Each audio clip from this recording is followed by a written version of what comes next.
Revelation 18, verse 1 through 24. After this I saw another angel coming down from heaven. He had great authority, and the earth was illuminated by his splendor. With a mighty voice he shouted, "Fallen, fallen is Babylon the Great. She has become a home for demons, and a haunt for every evil spirit, a haunt for every unclean and detestable bird. For all the nations have drunk the maddening wine of her adulteries. The kings of the earth committed adultery with her, and the merchants of the earth grew rich from her exclusive luxuries." Then I heard another voice from heaven say, "Come out of her, my people, so that you will not share in her sins, so that you will not receive any of her plagues. For her sins are piled up to heaven, and God has remembered her crimes. Give back to her as she has given. Pay her back double for what she's done. Mix her a double portion from her own cup. Give her as much torture and grief as the glory and luxury she gave herself. In her heart she boasts, 'I sit as queen. I am not a widow, and I will never mourn.' Therefore in one day her plagues will overtake her, death, mourning, and famine. She will be consumed by fire, for mighty is the Lord God who judges her." When the kings of the earth who committed adultery with her and shared her luxury see the smoke of her burning, they will weep and mourn over her. Terrified at her torment, they will stand far off and cry, "Woe, woe, O great city! O Babylon, city of power! In 1 hour your doom has come." The merchants of the earth will weep and mourn over her because no one buys their cargoes anymore. Cargoes of gold, silver, precious stones, and pearls, fine linen, purple, silk, and scarlet cloth, every sort of citron wood, and articles of every kind made of ivory, costly wood, bronze, iron, and marble, cargoes of cinnamon and spice, of incense, myrrh, and frankincense, of wine and olive oil, of fine flour and wheat, cattle and sheep, horses and carriages, and bodies and souls of men. They will say, "The fruit you long for is gone from you. All your riches and splendor have vanished, never to be recovered." The merchants who sold these things and gained their wealth from her will stand far off, terrified at her torment. They will weep and mourn and cry out, "Woe, woe, O great city! Dressed in fine linen, purple and scarlet, and glittering with gold, precious stones, and pearls, in 1 hour such great wealth has been brought to ruin." Every sea captain and all who travel by ship, the sailors and all who earn their living from the sea, will stand far off. When they see the smoke of her burning, they will exclaim, "Was there ever a city like this great city?" They will throw dust on their heads, and with weeping and mourning cry out, "Woe, woe, O great city! Where all who had ships on the sea became rich through her wealth. In 1 hour she has been brought to ruin. Rejoice over her, O heaven! Rejoice, saints and apostles and prophets! God has judged her for the way she treated you." Then a mighty angel picked up a boulder, the size of a large millstone, and threw it into the sea, and said with such violence, "The great city of Babylon will be thrown down, never to be found again. The music of harpists and musicians, flute players and trumpeters, will never be heard in you again. No workman of any trade will ever be found in you again. The sound of a millstone will never be heard in you again. The light of lamp will never shine in you again. The voice of bridegroom and bride will never be heard in you again. Your merchants were the world's great men. By your magic spell, all the nations were led astray. In her was found the blood of prophets and of saints and of all who have been killed on the earth. And now for my introduction to chapter 18. The great blasphemer is now receiving her retribution from a just and holy God. She was the hold of every foul and unclean bird and the habitation of demons. To the student of history, the Vatican is the headquarters of the rottenest and most corrupt acts in all of history. Our God is seen saying, "Come out of her, do not partake of her sins." There is nothing holy about the Holy Catholic Church. God is going to pour out His judgments double unto her. The sentence is pronounced and the execution is certain. She is going into hell at last. She must pay for her involvement in killing saints and prophets and trafficking in the souls of men.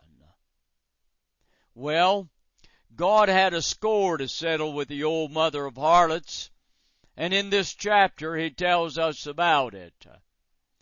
Brother and sister, just keep tuned in. We're going to tell you more about it.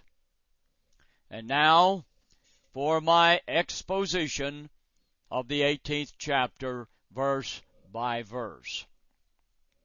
Verse 1. After this I saw another angel come down from heaven. He had great authority, and the earth was illuminated by his splendor. Well, this is a different angel from the one mentioned in chapter 17 and verse 1. Verse 2. The mighty voice, he shouted, "Fallen! Fallen is Babylon the Great. She has become a home for demons and a haunt for every evil spirit, a haunt for every unclean and detestable bird." The angel came to tell John about the fall of Babylon the Great, also known as church and state. Similar language is derived from the prophets. And I quote from Isaiah 13, "But desert creatures will lie there, jackals will fill her houses, there the owls will dwell, and there the wild goats will leap about. Hyenas will howl in her strongholds, jackals in her luxurious palaces. Her time is at hand, and her days will not be prolonged." End of quote from Isaiah 13, verse 21 and 22. Quoting now from Isaiah 34, "The desert owl and screech owl will possess it. The great owl and the raven will nest there. God will stretch out over Edom the measuring line of chaos and the plumb line of desolation. Her nobles will have nothing there to be called a kingdom. All her princesses will vanish away. Thorns will overrun her citadels, nettles and brambles her strongholds. She will become a haunt for jackals, a home for owls. Desert creatures will meet with hyenas, and wild goats will bleat to each other. There the night creatures will also repose and find for themselves places of rest. The owl will nest there and lay eggs. She will hatch them and care for her young under the shadow of her wings. There also the falcons will gather, each with its mate." End of quote, Isaiah 34, 11 through 15. Again, in the book of Jeremiah, I quote, "Babylon will be a heap of ruins, a haunt of jackals, an object of horror and scorn, a place where no one lives." End of quote, Jeremiah 51:37. John is telling us that the desolation will be so great that it will be uninhabited and inhabited only by wild beasts and birds. Ancient Babylon is and always will be uninhabited. He likens Babylon the Great's fall to the fall of old ancient Babylon. Verse 3, for all the nations have drunk the maddening wine of her adulteries. The kings of the earth committed adultery with her, and the merchants of the earth grew rich from her excessive luxuries. As we have seen in the introduction, the figure of fornication is repeatedly used to describe faithlessness toward God. The expression wine of her fornication is a repetition of what we have already studied in Revelation 14:8, and is derived from Jeremiah 51:7, and you can also find a comparison of that in Revelation 16:19 and in 18 verse 3. Verse 4, then I heard another voice from heaven say, come out of her, my people, so that you will not share in her sins, so that you will not receive any of her plagues. The harlot is identified as Babylon, of which we identified in the previous chapter as the Catholic Church. The angel of verse 1 is calling for God's people to come out of her and not be partakers of her sins. The departure from her began at the end of the Dark Ages and continues to this present time. My grandparents were once a part of her, but they came out of her. The words of the angel resemble those of leaving Babylon. Flee from the Babylonians, announce this with shouts of joy, and proclaim it. Send it out to the ends of the earth, say the Lord has redeemed his servant Jacob. Isaiah 48:20. Quoting from Isaiah 52, depart, depart, go out from there, touch no unclean thing, come out from it and be pure, you who carry the vessels of the Lord. Isaiah 52:11. Again from the book of Jeremiah, I quote, do not be afraid of them, for I am with you, and will rescue you, declares the Lord. End of quote, Jeremiah 1:8. Quoting from the book of Jeremiah 51, quote, flee from Babylon, run for your lives, do not be destroyed because of her sins. It is time for the Lord's vengeance. He will pay her what she deserves. Babylon was a golden cup in the Lord's hand. She made the whole earth drunk. The nations drank her wine, therefore they are now gone mad. Babylon will suddenly fall and be broken. Wail over her, get balm for her pain. Perhaps she can be healed. End of quote, Jeremiah 51:6-8. The chant of doom here in the New Testament resembles the Old Testament prophetic passages as though it were but a re-echo. Again in Isaiah, he says, and I quote, like a hunted gazelle, like sheep without a shepherd, each will return to his own people, each will flee to his native land. Isaiah 13 and verse 14.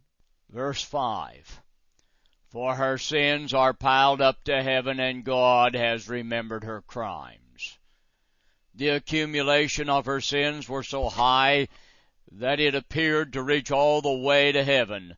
God had said this long ago of old literal Babylon, quote, we would have healed Babylon, but she cannot be healed. Let us leave her and each go to his own land, for her judgment reaches to the skies. It rises as high as the clouds. End of quote. Jeremiah 51:9. Verse 6, give back to her as she hath given. Pay her back double for what she has done. Mix her a double portion from her own cup.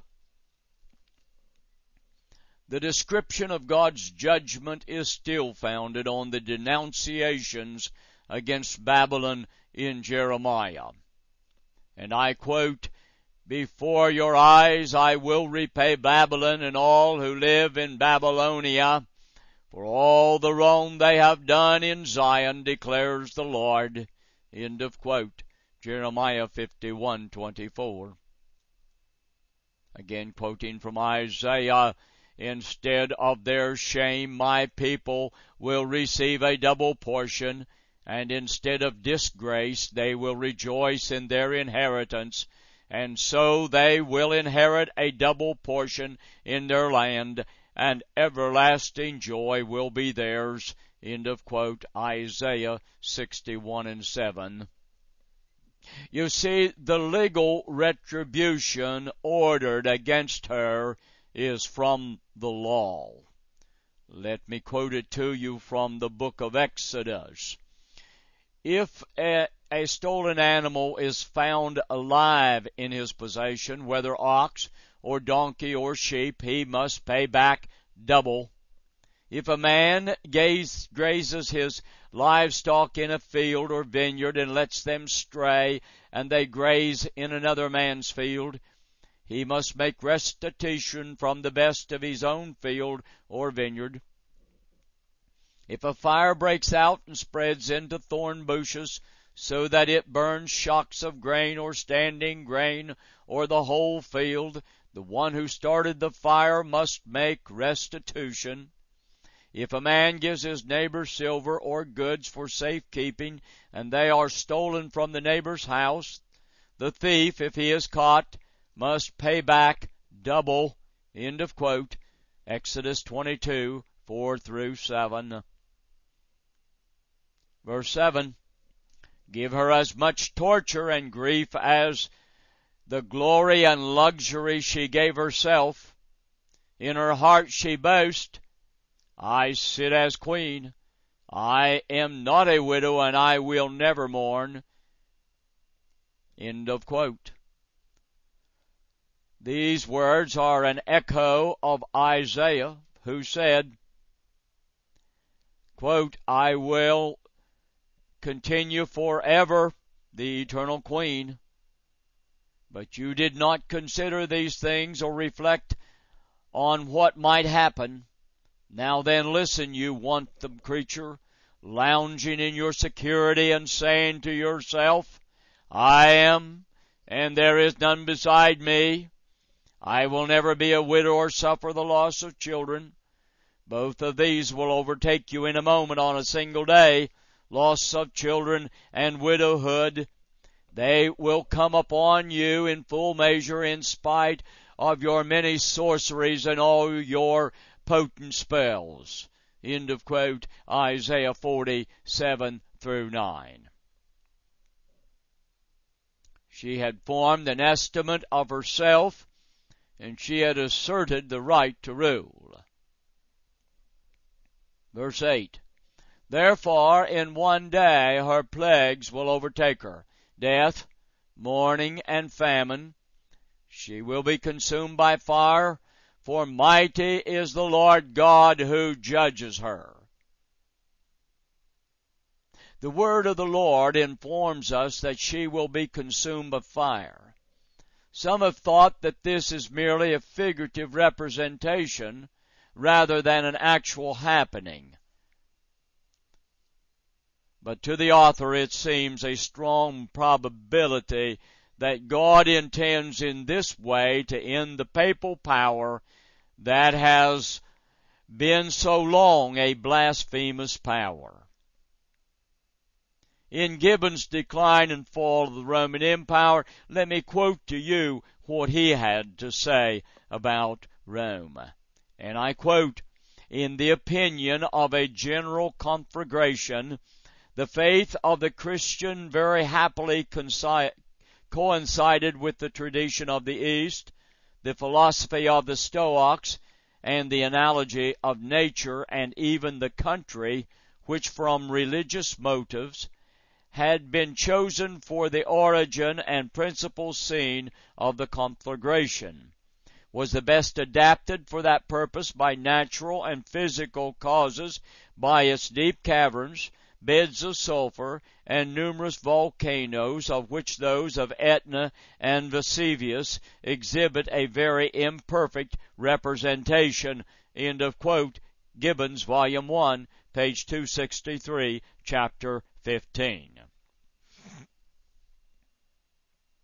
When Dr. Townsend made his tour of Italy in 1850, he wrote the following, quote, I beheld everywhere, in Rome, near Rome, and through the whole region from Rome to Naples, most astounding proof, not merely of the possibility, but the probability that the whole region of central Italy will one day be destroyed by such a catastrophe, by earthquakes and volcanoes. The soil of Rome is tougher, with a volcanic subterranean action going on. At Naples, the boiling sulphur is to be seen bubbling near the surface of the earth. When I drew a stick along the ground, the sulphurous smoke followed the indentation, and it would never surprise me to hear of the utter destruction of the southern peninsula of Italy. The entire country and district is volcanic. It is saturated with beds of sulphur and the substrata of destruction. It seems as certainly prepared for the flames as the wood and coal of the hearth are prepared for the taper which shall kindle the fire to consume them. The divine hand alone seems to me to hold the element of fire in check by a miracle as great as that which protected the cities of the plain till righteous Lot had made his escape to the mountains. All of that quote is founded in Barnes' Commentary, page 399 and 400. My dear listener, do not be surprised if you wake up some morning to the news that all of this has happened. Verse 9. When the kings of the earth who committed adultery with her and shared her luxury see the smoke of her burning, they will weep and mourn over her. One of the greatest cities of ancient times was Tyre, equal in that day to New York or London. For 1,500 years the armed forces of other nations had attacked this proud city, but always unsuccessful. 13 years after the prophecy of Ezekiel 26, Nebuchadnezzar took the city, demolished the mainland, and as predicted, Tyre was forgotten for 70 years. Now listen to the cry over the city and compare the cry here in this verse to that city. And I quote from Ezekiel 26, This is what the sovereign Lord says to Tyre. Will not the coastlands tremble at the sound of your fall, when the wounded groan and the slaughter takes place in you? Then all the princesses of the coast will step down from their thrones and lay aside their robes and take off their embroidered garments. Clothed with terror, they will sit on the ground, trembling every moment, appalled at you. Then they will take up a lament concerning you and say to you, How you are destroyed, O city of renown, peopled by men of the sea. You were a power on the seas, you and your citizens. You put your terror on all who live there. Now the coastlands tremble on the day of your fall. The islands in the sea are terrified at your collapse. End of quote. Ezekiel 26:15 through 18. Verse 10. Terrified at her torment, they will stand far off and cry, Woe, woe, O great city, O Babylon, city of power, in 1 hour your doom has come. May I say to you, dear friend, judgment may be delayed, but the judgment of God is not and will not be forgotten. Verse 11. The merchants of the earth will weep and mourn over her because no one buys their cargoes anymore. This is analogous to old Tyre. Let me read to you a little bit more about Tyre. Quote, an oracle concerning Tyre. Wail, O ships of Tarshish, for Tyre is destroyed and left without house or harbor.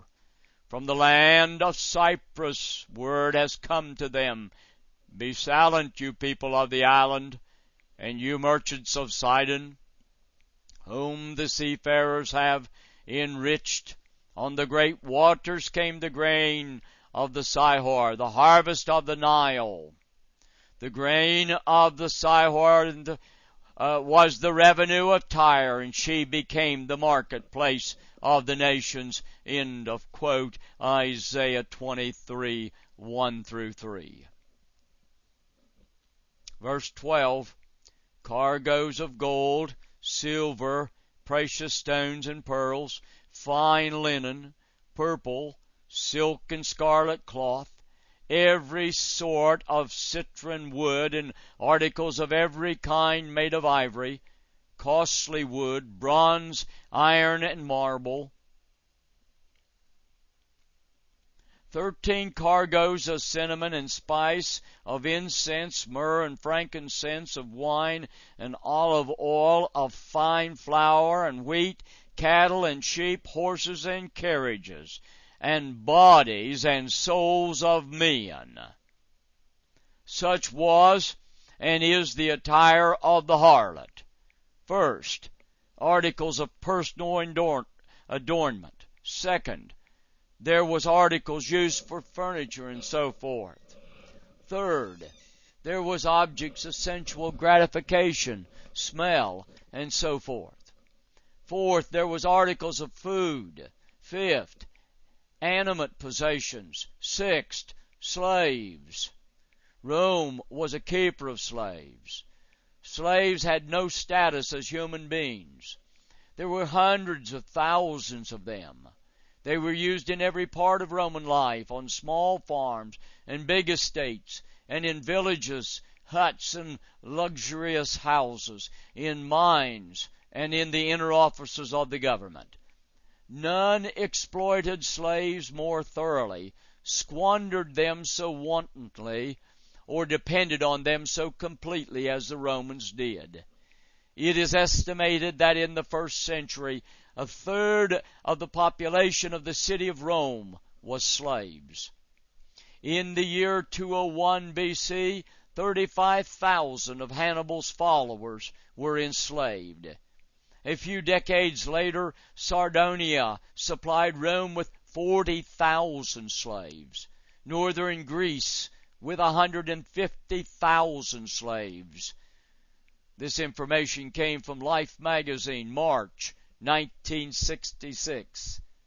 Seventh, there was the souls of men.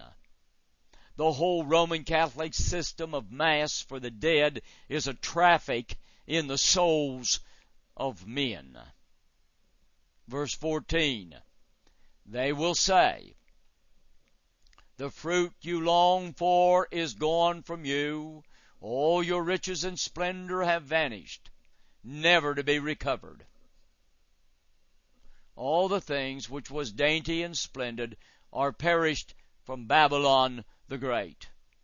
Verse 15, the merchants who sold these things and gained their wealth from her will stand far off, terrified at her torment. They'll weep and mourn. You see, they're mourning because they have no sale for their merchandise. Verse 16, and cry out, woe, woe, O great city, dressed in fine linen, purple and scarlet, glittering with gold, precious stones and pearls. The identity of the description of this woman in 17:1 is that kind of address. And oh, great city is double proof that they are the same. Verse 17. In 1 hour such great wealth has been brought to ruin. Every sea captain and all who travel by ship, the sailors and all who earn their living from the sea will stand far off. Like the merchants, the men here described regret the loss of their wealth. The words describe a common sign of lamentation. The businessman's motto was, all hail to profit. Verse 18. When they see the smoke of her burning, they will exclaim, was there ever a city like this great city? Rome was a republic until 27 B.C. and then as an empire. Verse 19, they will throw dust on their heads and with weeping and mourning cry out, woe, woe, O great city, where all who had ships on the sea became rich through her wealth. In 1 hour she has been brought to ruin. Like the merchants, the men here described regret the loss of their wealth. The words describe a common sign of lamentation. Verse 20. Rejoice over her, O heaven. Rejoice, saints and apostles and prophets. God has judged her for the way she treated you. The Roman Empire had persecuted the saints for centuries, and now her doomsday has arrived, and the saints of God are whooping it up. God calls upon us to rejoice over her, saints, apostles, and prophets, and if you're one of God's saints, then you ought to be rejoicing over her instead of going around lamenting the fact that there will be the doom of her. Verse 21. Then a mighty angel picked up a boulder the size of a large millstone and threw it into the sea and said, with such violence the great city of Babylon will be thrown down, never to be found again. Never to be found again. Thank God we wouldn't ever have to think about history going through this one more time. Read her history and you too will see how her sins reached to heaven, and now God's bringing her down like Babylon of old, and He's going to reward her double. Let me read to you a little more from Jeremiah. He said to Syria, when you get to Babylon, see that you read all these words aloud, then say, O Lord, you have said you will destroy this place so that neither man nor animal will live in it. It will be desolate forever. When you finish reading this scroll, tie a stone to it and throw it in the Euphrates. Then say, so will Babylon sink to rise no more because of the disaster I will bring upon her, and her people will fall. End of quote. Jeremiah 51, 61 through 64. Verse 22, the music of harpists and musicians, flute players and trumpeters will never be heard in you again. No workman of any trade will ever be found in you again. The sound of a millstone will never be heard in you again. Well, I believe this verse says it all for Rome. No harpists, no musicians, no flute players, no trumpeters, no workmen like ancient Babylon. There will be no one there. God had said of ancient Babylon, quote, I will banish from them the sounds of joy and gladness, the voice of bride and bridegroom, the sound of millstones, and the light of the lamp. End of quote, Jeremiah 25:10. Again, God said in Ezekiel, quote, I will put an end to your noisy songs and the music of your harps will be heard no more. End of quote. Ezekiel 26:13. Verse 23. The light of a lamp will never shine in you again. The voice of bridegroom and bride will never be heard in you again. Your merchants were the world's great men. By your magic spell, all the nations were led astray. They have candles lighted on their altars in the daytime. Candles are burnt before the shrines of their saints and around the bodies of the dead. Untold millions of dollars are spent to lighten the dead through purgatory. Marriage ceremonies performed only by priests of Rome will no longer be tolerated. She had deluded and she had deceived all nations. Verse 24.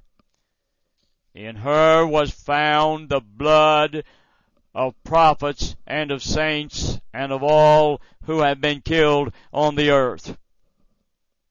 And now Rome was held responsible for what had happened in the empire, for she was the mistress of the world.